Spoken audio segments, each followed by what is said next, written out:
como obsesionado con las nomenclaturas y de hablar un lenguaje común.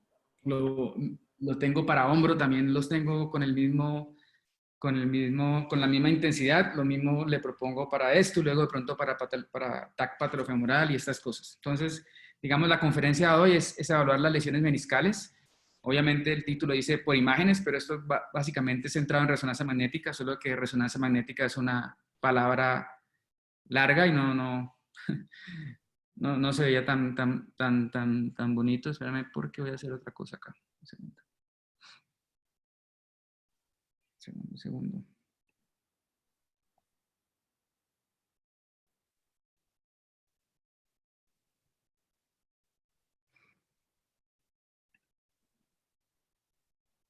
Ok, mejor.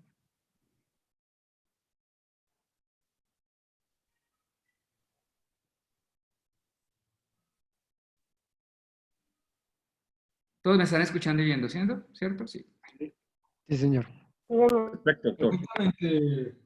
Entonces, yo voy a comenzar esto a manera de introducción con ciertas cosas que para ustedes todas pueden ser obvias, pero simplemente es para darle el contexto de por qué la resonancia magnética es importante. Lo que quería decir que, como ustedes saben, que las lesiones meniscales son una patología frecuente, que tiene importantes implicaciones clínicas, que todos ustedes lo saben, y su reparación quirúrgica representa como una de las cirugías ortopédicas más realizadas en Estados Unidos. Ustedes me corregirán esto, pero es una de las cirugías, si no la más frecuente, las cirugías artroscópicas que se hacen en Estados Unidos. Intenté buscar algo en Colombia, no encontré nada. Buscando y buscando, referenciando, vi una revista colombiana de ortopedia del 99, pero eran casos entre el 96 y el 99 de San Juan de Dios, y hablaban que de todas las artroscopias que hacían de rodillas, las meniscoplastias o las reparaciones meniscales eran casi la mitad. Era más o menos, tengo aquí el dato, 41, 42%. Obviamente es un dato del siglo pasado, pero intenté buscar en Colombia. Ustedes me corregirán si sigue siendo de la cirugía artroscópica más frecuente.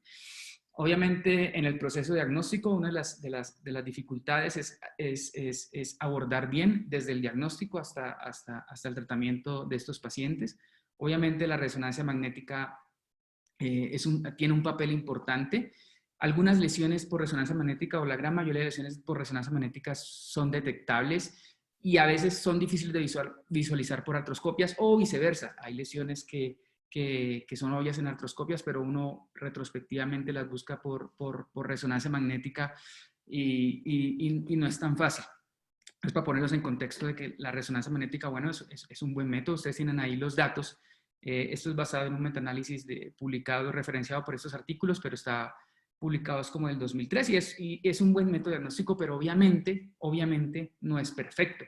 Con los datos que ustedes ven aquí, obviamente uno puede inferir que son más fáciles de diagnosticar o son más fáciles de detectar las lesiones meniscales internas o mediales que las lesiones meniscales laterales.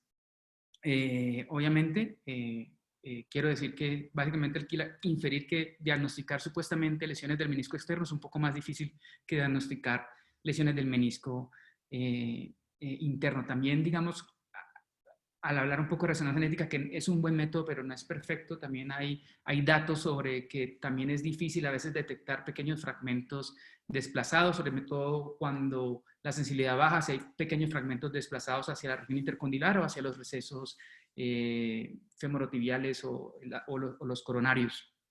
Con respecto a que, a pesar de que es un buen método, obviamente la interpretación somos humanos, entonces también hay un error diagnóstico de los humanos, ya sea los errores diagnósticos para cualquier método son porque no se detecta o porque al detectarlo lo interpretamos mal.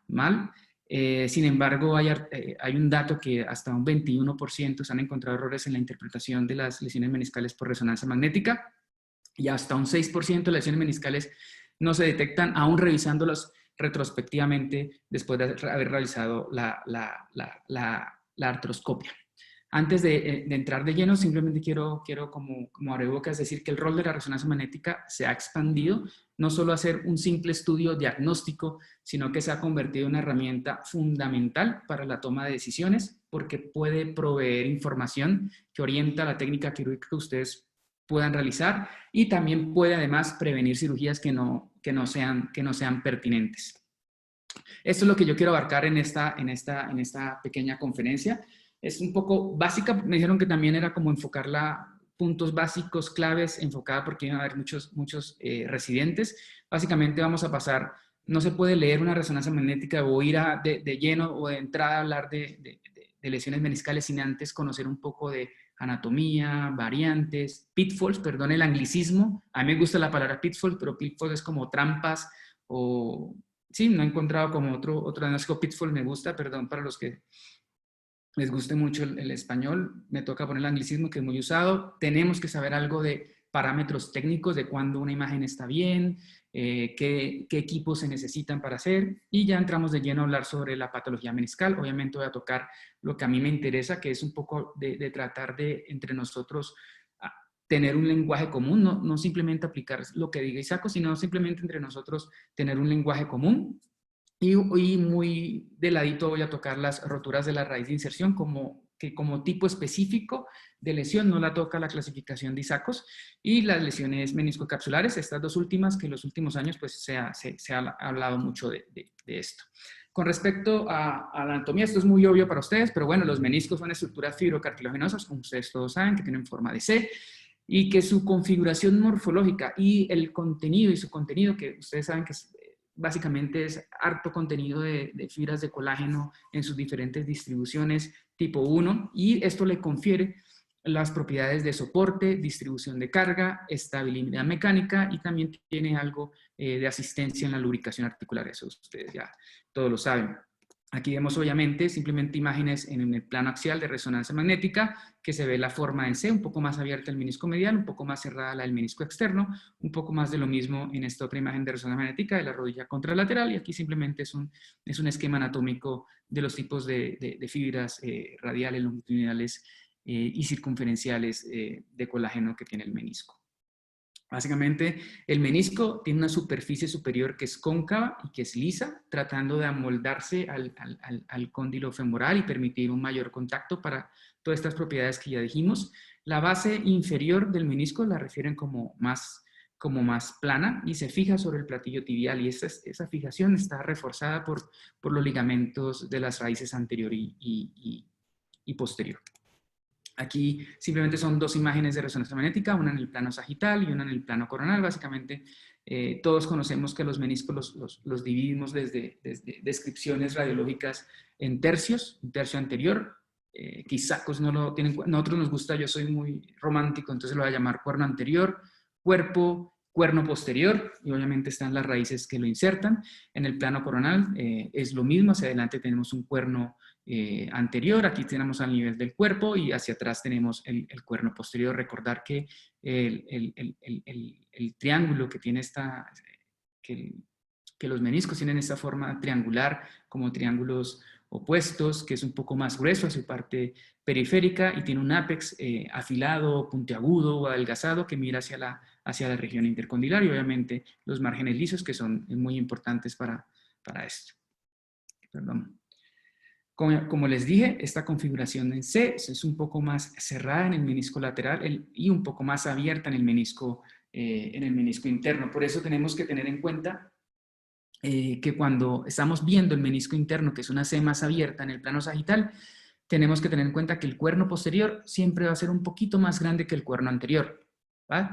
Y si el cuerno posterior en el menisco interno es igual o más pequeño que el menisco anterior, algo está pasando y tenemos que buscar qué está pasando. Al contrario, la C más cerrada del menisco externo nos confiere que el cuerno posterior es del mismo tamaño que el cuerno anterior, ¿va? Entonces, para que sepamos si un cuerno posterior del menisco externo es más pequeño que el anterior, algo está pasando, ¿vale? Entonces, eso es un detalle anatómico que tenemos que tener en cuenta. Con respecto a la vascularización, todos sabemos que los meniscos prácticamente son avasculares, a excepción de su porción periférica, el 10 al 25% de la porción periférica que está irrigada, como ven en el esquema, por el plexo capilar perimeniscal, que tiene simplemente ramas arteriales que vienen de las arterias geniculares. Al saber todo esto, este tipo de vascularización clásicamente se ha dividido el menisco como en 3 zonas acorde con su vascularización. Todos conocemos la zona blanca y la zona roja, que es la más vascularizada, la zona blanca, que es la más avascular, y entre la mitad tenemos una zona roja-blanca, ¿va? Esos como detalles anatómicos que todos tenemos que conocer, ¿vale? Tenemos que conocer ciertas variantes / ciertos pitfalls para que no nos vayamos a confundir de decir que es normal cuando hay patología o viceversa, ¿ok? Dentro de las variantes que yo les quiero recordar, les voy a hablar del menisco discoide. Recordar que el menisco discoide es un menisco displásico hipertrófico que tiene forma de disco ancho, es decir, pierde su morfología en C normal y simplemente es un menisco más grueso y más displásico, y se conoce como menisco discoide. Todos conocemos la clasificación de Watanabe. Esta clasificación clásicamente los ha dividido en una variante completa, que es que cubre hasta la región intercondilar, cubre casi completamente el platillo tibial. Tenemos una variante incompleta y una variable de Wisberg. Y uno leyendo recientes artículos se ha descrito otra cuarta variante, que no es el original de Watanabe, que es prácticamente una forma de anillo. Se ha abierto aquí un hueco y le dicen la variante de anillos. Pero clásicamente Watanabe los dividió en completa, incompleta y la variedad de Wisberg. El parámetro que yo más uso, porque es más fácil, porque pues hay muchas resonancias y hay que diferenciar, básicamente es la observación. Uno ve un menisco en el plano sagital, ustedes ven que el menisco en su parte más externa tiene esta forma de corbatín, y esta forma de corbatín se sigue viendo hasta la región intercondilar en mayor o menores cortes. Hay un dato que siempre se ha dicho en la literatura que se debe ver más en 3 cortes, pero esos datos fueron hechos cuando las resonancias magnéticas se hacían de 4 o 5 milímetros. Ahorita cuando las resonancias magnéticas tienen el grosor de corte es menor, ya no importa, realmente uno lo puede ver en más corte. Entonces yo realmente no uso mucho eso, no simplemente la apariencia de ver un menisco grueso en el plano sagital, que se repite esta imagen muchas veces, y en el plano coronal, a la altura del cuerpo, o sea, en la altura del tercio medio del menisco, podemos medirlo. El valor que más constantemente refieren con la literatura, de este diámetro de acá hasta acá, es 15 milímetros. También, ¿cómo diferenciar un menisco, una variante completa de una variante incompleta? Pues básicamente la variante incompleta es cuando el menisco cubre un poco menos del 80% de la superficie articular de la tibia. Eso es como un parámetro fácil, rápido de decidir si es un menisco discoide completo o menisco discoide. Todos sabemos que la de Wisberg simplemente es un menisco que no tiene uniones con la cápsula posterior, y su única unión posterior es con el ligamento de Wisberg, y por eso es un poco inestable. Obviamente el menisco discoide es propenso, aquí vemos como es un menisco normal y aquí vemos un menisco discoide, es propenso a que tenga marcada generación, y aquí tenemos como se abre como una especie de boca de pescado, porque pues es un signo ya patognomónico o premonitorio que ya está haciéndose una ruptura horizontal de esta marcada generación de menisco discoide en esta nivel. Otra variante que tienen que tener en cuenta, que no es patológico, es el menisco Flons. Uno lo conoce así por la literatura, obviamente por sus palabras o por su palabra en inglés. Flons es como ondulado, es un menisco ondulado, y es básicamente esta imagen. Y que se ve, y esa es como una redundancia del borde libre medial de los meniscos. El borde libre interno o hacia la región intercondilar de los meniscos usualmente es el medial, y ustedes lo ven, es esta imagen aquí, redundante, no confundirlo con patología. Como ustedes ven, miren que no es tan frecuente, uno lo ve en el 0.2 a 0.7 al 0.3% de las rodillas. Obviamente es más evidente cuando las rodillas, cuando están en la imagen y tienen algo de flexión. Cuando las rodillas están en extensión, usualmente uno no ve el menisco ondulante. Y obviamente, repito, no confundirlo con una ruptura. Otra variante que se puede presentar y que no se debe confundir con una patología, abro paréntesis, aunque también puede dar patología, es el osículo meniscal.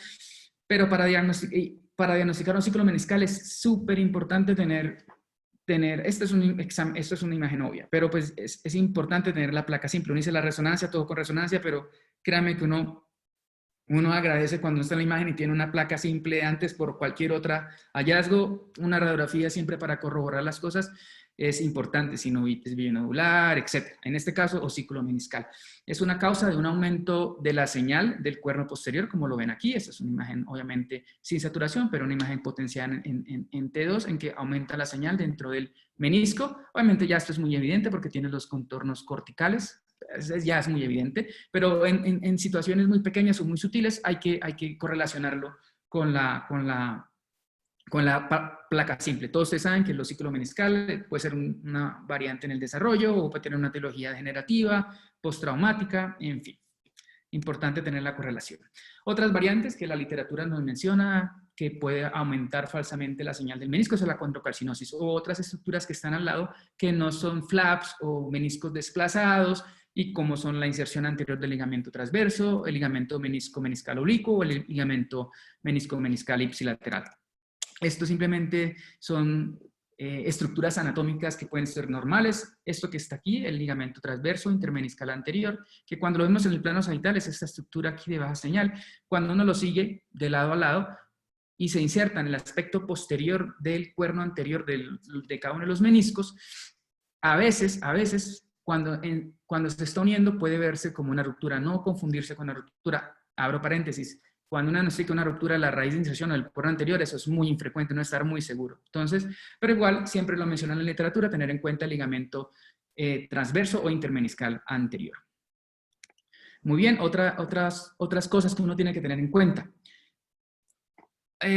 Uno lo ha visto y se le olvida a veces grabar ese estudio, pero a veces el cuerno anterior, sobre todo el cuerno anterior del menisco interno o la raíz del cuerno anterior tiene a veces tiende a estar muy anterior. Ojo, no, eso es una variante, a veces lo he visto por acá. No confundir con extrusión anterior o algo así, porque realmente eso es una variante. El cuerno anterior del menisco interno puede insertarse muy adelante, no confundirlo con algún tipo de extrusión anterior que no ha diagnosticado uno. No puedo decir no existe en este negocio ni nunca ni siempre, pero usualmente eso es una variante. Esa inserción muy anterior del cuerno anterior del menisco interno es una variante.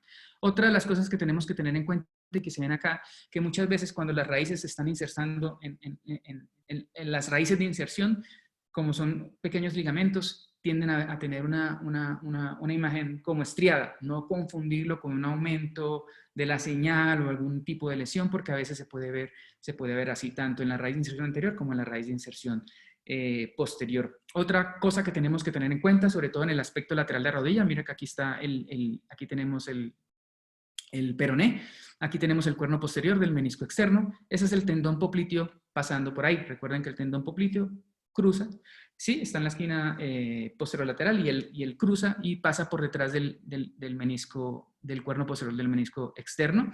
Y a veces esta imagen es un poco más hiperintensa que otras veces, no confundirlo, seguir el tendón popliteo, sigan el tendón popliteo y se darán cuenta que no es ruptura. Eso es un pitfall, una pequeña trampa. Y la otra pequeña trampa es aquí, cuando estamos todavía en el menisco externo, es la inserción, el origen de los ligamentos meniscofemorales, cuando se están aquí insertando en el cuerno posterior del menisco, a veces ahí hay una pequeña hendidura o una pequeña hendidura que puede hacer falsear una ruptura. Obviamente hay un subtipo de ruptura que no la comentan en esta conferencia, que es como el whisper rip, no le tengo como traducción a eso, que es, si ustedes ven que esta inserción del ligamento meniscofemoral llega, pero se sigue extendiendo hacia afuera aproximadamente más de 14 milímetros, dicen, eso no lo mide nadie, pero que se sigue extendiendo ahí, uno puede sospechar que es una ruptura longitudinal que se llama whisper rip. No, eso es simplemente un paréntesis. Esto lo hemos visto 2 o 3 o 4 veces tenemos, pero con el cambio de impact se me perdió, tuve que sacar uno de la literatura, pero sí lo hemos visto, que es el ligamento menisco-meniscal oblicuo. Y también hay uno menisco-meniscal ipsilateral. ¿Qué es el ligamento menisco-meniscal? Es un ligamento que va del cuerno anterior de un menisco al cuerno posterior del otro menisco y cruza, que entonces uno pareciera que viera un fragmento meniscal en la región intercondilar, no confundirlo con un fragmento desplazado en AC de Valde. Entonces tenemos aquí otra variante, otro pitfall, que es el ligamento meniscal oblicuo. Muy bien. Tenemos que saber algo de técnica. Obviamente ustedes saben que los exámenes de resonancia magnética para rodilla o por cualquiera deben tener equipos buenos. Ahorita los equipos, digamos, por lo general los equipos para estructuras de resonancia magnética musculoesquelética son equipos de 1.5 y 3 Tesla. No quiero hablar controversia de equipos menores porque equipos menores de 1 pueden ser buenos de pronto para una gran parte de la patología de columna, cerebro, pero en músculo esquelético, no músculo esquelético. Pero pues obviamente uno necesita siempre equipos buenos de un buen teslaje, 1.5 y 3 Tesla. con las ventajas de una y con las desventajas de otra. A veces uno puede tener el equipo de 3 Tesla, pero no tener unas antenas adecuadas. Antenas es esto, lo que uno le pone al lado de la articulación para recibir mejor la señal. Entonces es un juego de las dos cosas. Yo pienso que tener uno de 1.5 con buenas antenas, uno de 3 Tesla con buenas antenas, se pueden hacer imágenes diagnósticas y se puede tener una buena sensibilidad para diagnosticar la mayoría de patologías de la rodilla. Sin embargo, cuando uno busca, y no hay muchos estudios que han comparado 1.5 por 3 Tesla, pero lo que alcancé a ver en las referencias que decían estos artículos y lo que referenciaban es que realmente no se ha encontrado una diferencia en la sensibilidad diagnóstica al comparar 1.5 al 3 Tesla. De pronto es un poco mayor para lesiones condrales, pero en lesiones meniscales aún no. Mi posición personal, la imagen del 3 Tesla puede ser un poco más bonita, pero que yo sienta que uno diagnostique, cure más personas o evite más cirugías, hasta ahora no, y seguramente sería la tecnología desarrollándose. Los 3 Tesla, acuérdense, también tiene sus desventajas. Uno, pues es un campo magnético más grande, están pues que tiene mayores artefactos de susceptibilidad magnética, son más susceptibles. Al haber mayor teslaje, son más susceptibles de los movimientos del paciente. Entonces yo he sentido que ya llevamos casi 2 años con un 3 Tesla, es que uno siente que tiene más, aunque la imagen es bonita, hay personas que acuérdense, los estudios duran media hora o 20 o media hora o más y se mueven y son más sensibles al movimiento, y tienden a tener esa borrosidad por el movimiento los equipos de 3 Tesla. Tener buenas imágenes. Buenas imágenes significa un buen protocolo, con buenos cortes, pero para resumirles, uno en musculoesquelético debe tener secuencias que tengan así, que saturen la grasa o que obliteren la grasa para que el edema o el fluido o el líquido se haga evidente. Entonces, en las literaturas los encuentran como las secuencias sensibles al líquido del edema, o sea, las imágenes como para detectar patología. Y debemos tener imágenes que lo contrarresten, ya sin la saturación grasa, potenciadas en el T1 o potenciadas o información intermedia sin saturación grasa, simplemente que la llaman morfológicas, aunque esto no es cierto. Uno ve patología en ambas, simplemente lo que uno tiene que correlacionar. Pero digamos que el mensaje que quiero hablar es que en cualquier resonancia musculoesquelético y específicamente en rodilla, tenemos que tener secuencias que sean sensibles al líquido o al edema para detectar cosas, y tenemos que tener secuencias que no tengan saturación grasa de señal intermedia o de información intermedia o información T1 para correlacionar estos hallazgos. En otras estructuras, nosotros podemos tener STIR, podemos tener o cualquier otra secuencia que uno escuche para el edema. En rodilla se sacrifica un poco tener muchas secuencias que brillen, como el STIR o que brille el edema. Y tenemos secuencias que tengan sensibilidad para el edema, pero que tengan sensibilidad para el cartílago, que en la rodilla es importante. Estamos hablando de meniscos, pero digamos por qué es importante en la rodilla. Entonces, realmente, los protocolos pueden variar de hospital a hospital. De Harvard a Ipiales pueden tener, alguien hace una secuencia de más, alguien hace otra secuencia de más, pero créanme que uno debe tener este grupo de secuencias. Y en rodilla particularmente, uno debe tener secuencias que tengan señal intermedia. Realmente uno tiene T2 puros o STIRs puros, sino señal intermedia. ¿Por qué? Porque se ha demostrado que las secuencias con señal intermedia, densidad protónica que encuentran en la literatura, que tengan saturación grasa, son buenas secuencias, son las mejores secuencias de uso clínico rutinario para ver el cartílago articular. Por eso en rodilla uno sacrifica, uno no hace STIR a menos que tenga metal o otras cosas. Esto es lo que nosotros hacemos, ¿vale? Este es el protocolo que nosotros hacemos, como ustedes lo pueden reconocer. Tenemos un axial, coronales, y es el que hacemos. Y básicamente lo modificamos un poco o lo reformamos con base a las guías de la Sociedad Europea. Realmente ellos tienen muy bien planeados los protocolos de imágenes para muchas patologías. La Sociedad Europea, que lo usa la UEFA para los jugadores de fútbol, usa más o menos esos protocolos. Y ustedes podrán ver que esto lo adicionamos hace poco para el ligamento cruzado anterior, pero sin embargo, ellos lo tienen como opcional, no es obligatorio. Muy bien. Ya entrar de lleno para hablar de patología meniscal, recordarles que los meniscos, en las secuencias de uso clínico rutinario diario, las que le mostré, son de baja señal en todas las secuencias y en todos los planos. Entonces, los meniscos, como ustedes pueden ver, son triángulos o configuración triangular, son dos triángulos opuestos, o la imagen, o como ven aquí, la imagen en corbatín, imágenes triangulares con un grueso aquí, con el ápex apuntando hacia la región intercondilia de baja señal en las diferentes secuencias. Sin embargo, uno puede tener algo de señal intrasustancia en ciertas situaciones sin que sea patología. Por ejemplo, la vascularización en los niños, la degeneración mixoide o degenerativa de los adultos sin que sea eso patológico, si tenga que operarse, y obviamente a veces en casos de contusión traumática. Busqué, esto es lo más, en los niños uno ve esto de pronto hasta más evidente o de más señal. Obviamente vemos las señales de degeneración mucoide o degeneración intrasustancia en personas de más edad. Aquí tenemos la fisis abierta, es un niño con vascularización, es una persona fisis cerrada, un poco más adulta, obviamente con señal intrasustancia, que no tienen los criterios para una ruptura meniscal. Entonces, al yo decir que los meniscos son de baja señal en diferentes secuencias, tiene estas excepciones, ¿vale? La vascularización en niños, la generación intrasustancia, las contusiones postraumáticas. ¿Cuáles son los criterios de una ruptura meniscal por resonancia magnética? Pues los criterios que tenemos y que están constantemente ya descritos en cualquier literatura que ustedes busquen, es la señal intrasustancia que contacte la superficie articular inferior, ¿vale? ¿Qué es superficie articular? Superficie articular es esta, la inferior, esta, la superior, obviamente contando el borde libre. En el plano coronal contamos el borde libre, superficie articular inferior, superficie articular superior. El aspecto posterior o el aspecto lateral no es superficie articular, ojo, entonces tiene que contactar las superficies articulares que les dije. Entonces es un aumento de la señal que contacte la superficie articular o una alteración de la morfología. Aquí ven que perdió su morfología triangular, ya algo pasa ahí, ¿vale? Que se vean en dos imágenes contiguas o que se vean en una imagen y en dos planos ortogonales, ¿ok? Esos son los criterios para diagnosticar en resonancia magnética. Si uno lo ve en una sola imagen y no lo ve en dos contiguas, solo en una sola imagen y no tiene otro plano ortogonal para verla, la sensibilidad cae un montón para diagnosticar y uno debería leerlo como probable ruptura meniscal. Suena feo, uno debe comprometerse, pero ahí uno va a pérdida. Uno ya sabe que puede ser que sí, puede ser que no, la sensibilidad baja cuando uno solo la ve en una sola imagen y no la ve en dos imágenes constantes.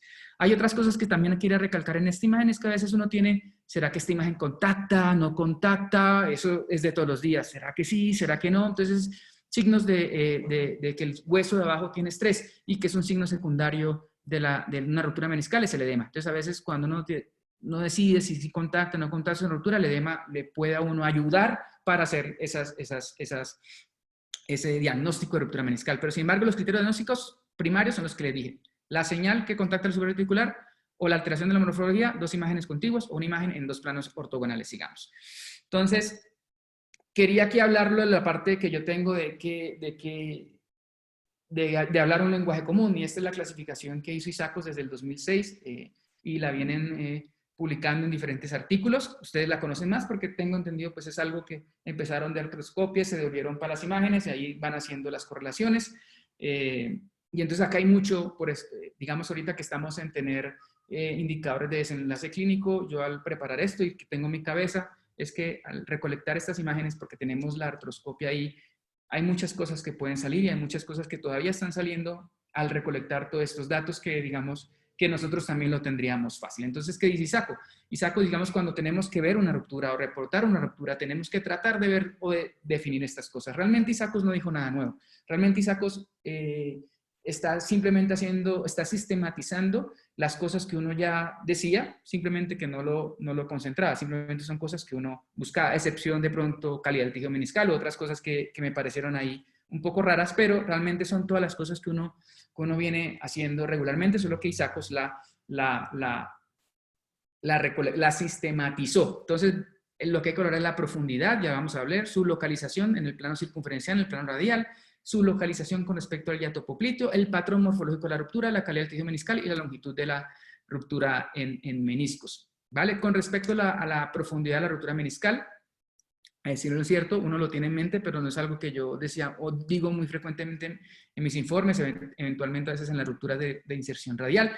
Es una ruptura, la profundidad es que si compromete una superficie articular simplemente o compromete dos, entonces es una ruptura completa o una ruptura incompleta. Aquí tenemos un ejemplo de una ruptura completa, compromete dos superficies articulares. De pronto, si me creen, eso es una ruptura incompleta.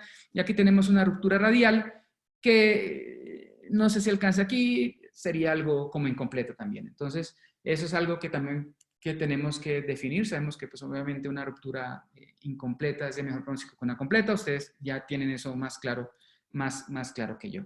Con respecto a la localización de la rotura meniscal, todos conocemos la zona que les dije, roja, blanca, roja y roja. Sin embargo, Isacos, para hacer, me imagino, una nomenclatura y un lenguaje común entre eso, yo se lo pregunté hace poco también al doctor Klaus, es qué tipo de zona se hace. No es algo que yo regularmente hago con los informes. Desde que yo estoy viendo el lenguaje común, a veces lo intento. Créame que a veces no es fácil, pero es una cosa que uno tiene realmente que mejorar. Y si usted me dice, no, eso es importante para nosotros, ahí va en el reporte. Igual ustedes también ven las imágenes, pero también es uno crear experiencia y hacerlos.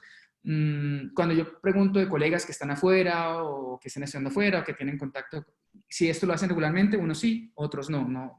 Esto, aunque está en los artículos, es muy fácil y que digan que tiene buena correlación con las imágenes, no todo el mundo lo hace.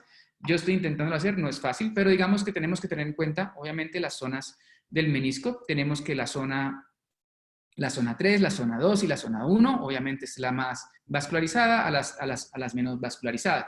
Isacos lo dividió en anterior, en tercio medio realmente y posterior. Y dice que no usar cuerno. Yo soy muy romántico, me gusta el cuerno anterior, sigo usando cuerpo y sigo usando cuerno posterior. Obviamente tenemos diámetros para todos. Estamos en zona 1 cuando estamos a 3 milímetros, cuando pasamos de los 3 y llegamos a los 5 estamos en zona 2 y al hacer una lesión que cubra que tenga una longitud más de 5 milímetros, ya estamos cubriendo o lesionando o cubriendo la zona 3. El patrón morfológico de la ruptura meniscal, Isacos simplemente sistematizó todas esas rupturas que ya veíamos diciendo.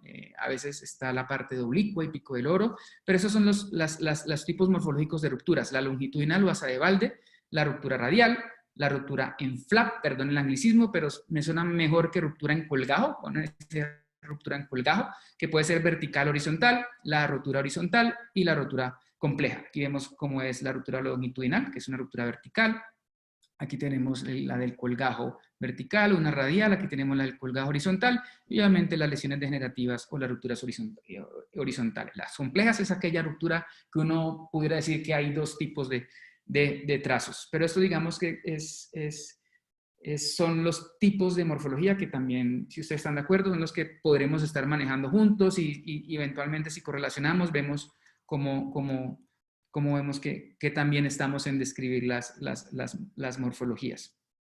Bueno, esta es la ruptura longitudinal. Esta es, como se ve, es una ruptura vertical, obviamente que se extiende longitudinalmente a lo largo del menisco. Y esta es una imagen, puedo decirlo, muy patognomónico de la ruptura vertical. Es una ruptura periférica, que como su imagen en el plano coronal, en el plano sagital se ve, es vertical y usualmente uno las ve así. Esa es una imagen más medial, esa es una imagen más hacia afuera, digamos, por decirlo de alguna forma, del menisco interno o hacia medial del menisco interno. Y esa es una imagen muy patognomónica o clásica de la ruptura vertical longitudinal periférica del cuerno posterior del menisco interno. Usualmente son en pacientes jóvenes, está muy relacionado con lesiones de ligamento cruzado anterior, ligamento colateral medial.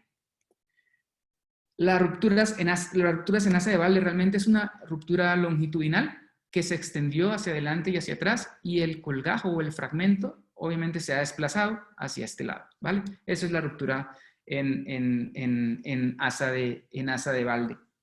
Y nos va a dar, al tener este fragmento desplazado a la región intercondilar, nos va a dar los signos clásicos que todos conocemos, que es el doble cruzado posterior y los dos cuernos anteriores del menisco. Y aquí vemos obviamente en el plano axial todo el fragmento meniscal desplazado. A veces el fragmento meniscal es más frecuente en el menisco externo, se desplaza hacia posterior y hacia anterior, y es lo que conocemos en la terminología de inglés como flipped menisco o flipped meniscus. Pero básicamente lo que tienen que ver es que el asa de Walde es una ruptura que se extiende de lado a lado y este fragmento queda aquí como un asa de Walde. Aquí tenemos otro ejemplo, una ruptura en asa de Walde. Tenemos dos imágenes en el plano sagital y una imagen en el plano coronal. Podemos ver que aquí tenemos el signo del doble cruzado posterior, que corresponde a un fragmento meniscal desplazado. Si vamos más a la región intercondilar, vemos todo el fragmento meniscal o el asa del Walde. Y aquí se está como los dos cuernos anteriores del menisco. Y aquí en el plano axial vemos que todo esto es el asa o el fragmento meniscal desplazado hacia la región intercondilar. Entonces, esos son los ejemplos de rotura en asa de Walde. Entonces, para concluir el asa de Walde, fijo, doble cruzado posterior, dos cuernos anteriores, como los signos de la ruptura en asa de Walde. La ruptura radial, que es otro tipo de rotura vertical, como ustedes pueden ver, es una ruptura que involucra usualmente el margen libre interno de los meniscos, usualmente el menisco del menisco lateral, que la forma más clásica se encuentra en el menisco lateral, y coge el margen usualmente involucra el cuerpo o la unión con el cuerno anterior y el cuerpo y la unión con el cuerno posterior. Son los tipos más comunes de una rotura radial, y usualmente se va a ver así. Es una pequeña imagen lineal que se va proyectando hacia el borde libre o más hacia la región intercondilar, y se ve, es una imagen muy clásica de una ruptura radial del borde libre del cuerpo de este menisco. Y aquí vemos otro ejemplo de una ruptura radial. Aquí vemos en la unión del cuerpo con el cuerno anterior. Aquí vemos la clásica, digamos, que se ve truncado los contornos. Aquí se ve la ruptura vertical. Y aquí lo vemos en el plano axial. Todo esto es la ruptura, que ven que coge el borde libre del menisco y se va extendiendo. Entonces aquí tenemos clásicamente la imagen de una rotura radial. Muy bien. La raíz de inserción es, por definición, es un tipo de ruptura radial, que la forma clásica de ruptura radial, como les mostré anterior, es del menisco externo. La ruptura de la raíz de inserción, que es un subtipo de rotura radial, compromete más la raíz posterior del menisco interno y está asociado a lesiones de cruzado anterior, a lesiones traumáticas. Entonces, ahorita lo voy a ver al final, pero para que tengan, Isacos no lo mete la raíz de inserción como un tipo especial, simplemente él mete la ruptura radial, y tener en cuenta que la ruptura radial clásica es la que les mostré anteriormente, y que tenemos una ruptura de la raíz de inserción a este nivel. Aquí tenemos todo el menisco y aquí tenemos el espacio. Ya les muestro otros ejemplos más claros de la ruptura. La ruptura en flap, que creo que aquí es donde de pronto puede haber controversias de qué es una ruptura en flap o colgajo. Recordar que las rupturas en flap o colgajo pueden tener el colgajo con una orientación vertical, o el colgajo es de un trazo vertical u horizontal.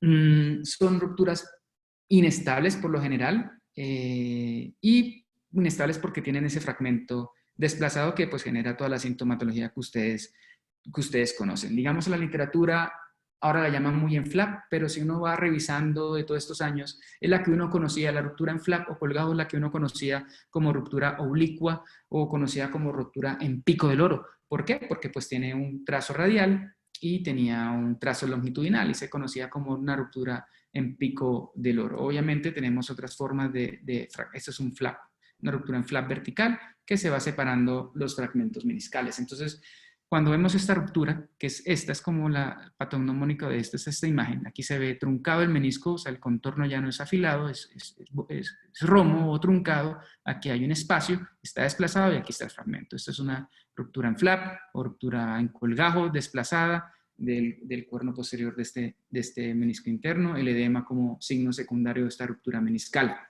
Esa es una imagen clásica que uno podemos ver y decir que esa es la ruptura clásica de una ruptura en flap y en flap vertical. Otra forma de que podemos ver las rupturas en flap usualmente es más horizontales, es cuando tiene este tipo de configuración y morfología y se desplaza a los recesos coronarios o a los recesos meniscotibiales o meniscofemorales laterales. Y vemos esta típica imagen. Aquí tenemos la alteración de la morfología y vemos el fragmento meniscal desplazado. Eso es una ruptura en flap, usualmente en flap es horizontal, pero es una ruptura desplazada con este fragmento aquí en este receso meniscotibial. Es una imagen clásica.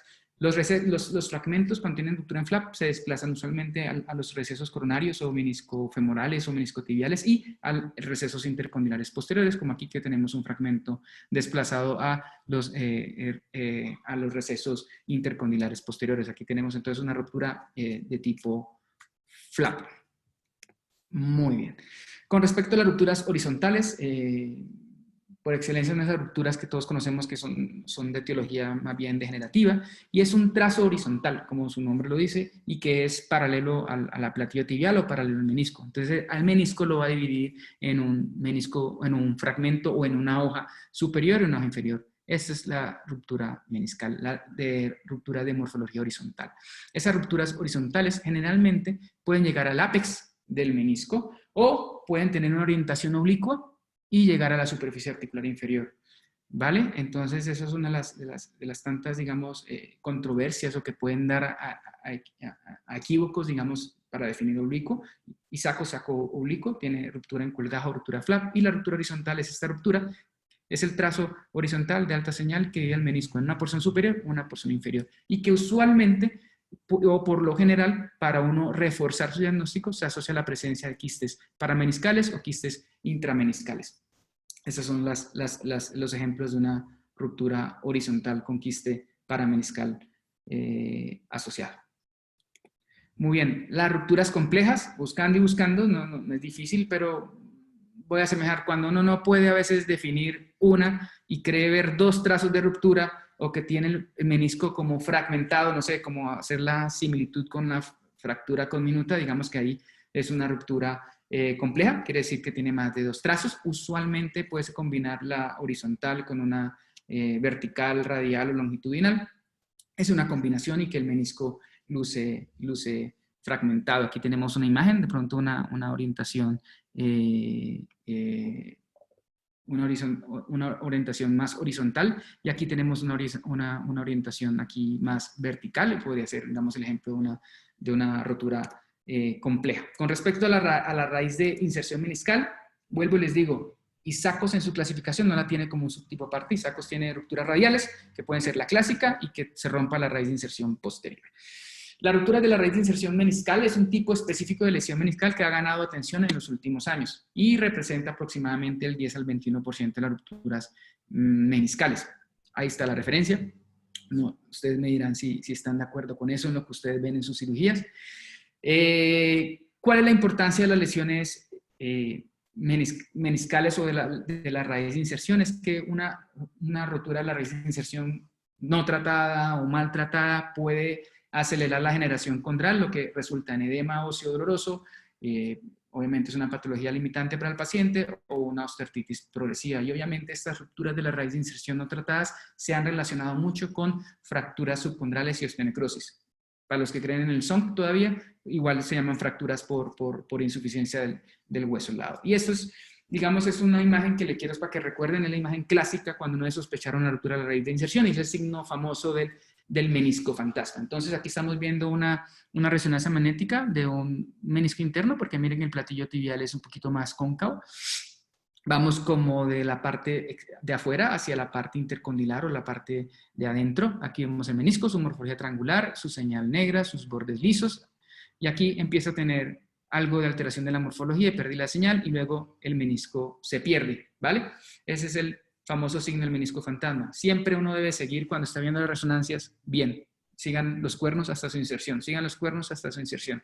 Entonces, cuando están viendo los cuernos hasta su inserción, se desaparece signo del menisco fantasma. Obviamente uno lo correlaciona con la imagen coronal, uno lo correlaciona con las otras imágenes. Ese es un signo referenciado patognomónico de una rotura de la raíz de inserción raíz de inserción posterior del menisco. Como todo tiene clasificación, obviamente ustedes conocen porque eso es un señor muy famoso para ustedes, todo tiene clasificación, pero lo importante es diagnosticarla y mirar a qué tipo, si uno es capaz de adicionarlo a la clasificación. Y la clasificación, obviamente, entre más desplazado y entre más comprometa el menisco adyacente, o si se avulsiona el hueso, pues la clasificación obviamente va aumentando y uno puede. Pero yo, por la parte, es simplemente describir un lenguaje común, una ruptura de la raíz, mide tanto, hay una avulsión ósea, y si se extiende o compromete el cuerno posterior del menisco, se extiende para allá. Las lesiones meniscocapsulares, que es otro tema que también se ha descrito mucho en los últimos años, o que ha ganado importancia en los últimos años, se define como esa separación vertical longitudinal del aspecto periférico y del cuerno posterior del menisco debido a una rotura de los ligamentos meniscocapsulares, es decir, una separación meniscocapsular o meniscotibial. Se presentan concomitantemente con lesiones traumáticas del ligamento cruzado anterior. Abro un paréntesis, se dice que uno no debería, aunque se puede presentar en gente sin trauma, uno no debería diagnosticar supuestamente una lesión meniscocapsular posteromedial si el paciente no tiene una lesión traumática del ligamento cruzado anterior, y son muy claros en decirlo. Y abren el paréntesis de que, aunque también se ha descrito en pacientes asintomáticos. Sin embargo, ustedes pueden ver ahí lo malo que es la resonancia magnética, no, acá. Lo malo que es la resonancia magnética para detectar estas lesiones. Y yo, la verdad, quedé sorprendido. Sin embargo, en esos artículos referenciados, hay otras personas que han hecho otros estudios y la verdad lo que concluyen es que uno teniendo la alta sospecha diagnóstica, es decir, siempre que tenga una lesión del cruzado anterior, es buscar el cuerno posterior del menisco interno a ver cómo